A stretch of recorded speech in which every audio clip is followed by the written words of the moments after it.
Thank you for downloading this Brum Radio podcast.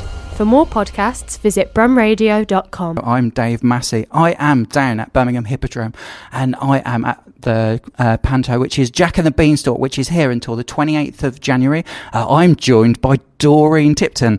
Good afternoon, Doreen. How are you?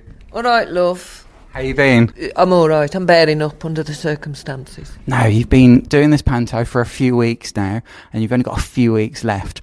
How does it feel to be presenting your cow to Birmingham? Yeah, I'm only joking when I say I'm bearing up under the circumstances. I'm having an absolute ball. Oh, yeah.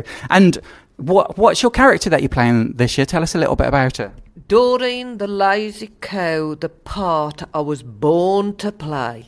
You look very warm in that costume, like you did last year when you played the cat.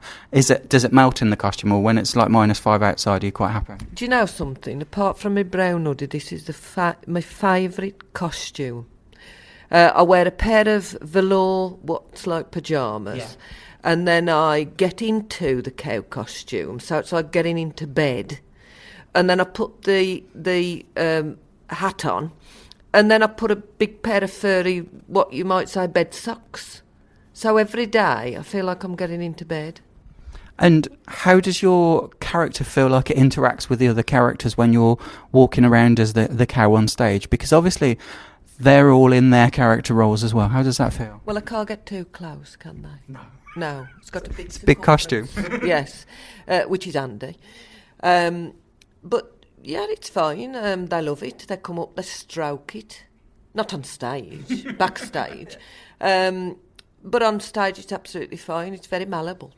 Last year, when you sang Memory for... wasn't Puss in Boots? Dick Whittington.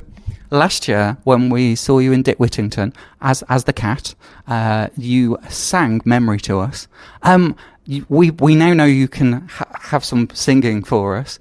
Are they going to make you sing every year? Well, I don't know about that, but I'm very much enjoying what I'm singing this year. We're very much enjoying it. What do you get to sing this year? What was your parody of this year? I creamed a cream from Lesmie's. Which is amazing. And what's the audience's reaction to that? Oh, they go crazy. I'm feeling like Elvis on that stage. And there's nobody else on the stage at all when you sing that? No. You're just there on your own. Is that a big pressure to feel that on the stage? It's lovely. One has to stay in character. You enjoy it from the audiences, because they do go wild at the end of that, don't they? Yeah. Did you ever get to see panto when you were a kid? I saw one. What was it? Do you remember? I saw one from an open door. We couldn't afford the pantomime. What's an open door? Outside, outside. Stage door. Oh, you were walking past. You were walking past you saw the show through the theatre door? Yeah. Because they kept... I mean, they did used to keep the doors open at the theatre, didn't they? Yeah, they don't do it now. When you walk past the old rep when I was a kid, that used to have all the doors open as well. That was the theatre. We didn't have security when we were a kid, that was why. So when you saw that, you don't remember what it was? No, that's okay. But did that get you a thirst for coming to see the panto? Absolutely. Brilliant. What they're doing behind that door, that's what I thought. I want more. And have you been able to bring your family to see you perform in panto? Yeah, some of the babbies have been. Have they? Yeah. And are they young or are they grown-ups or? Well, a couple of my daughters came, but the grandson, he thoroughly enjoyed it. That's that, and because some people don't realise that means the youngest person in your family.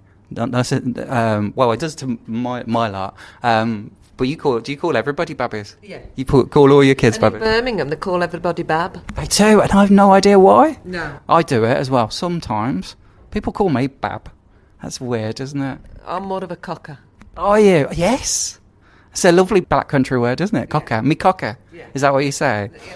And so are they been telling, has your family been telling everybody how good you are in this? Oh, yes, all on the social media. Well, I'm telling everybody that everybody's good in this. Because family can be brutal when it comes to performance.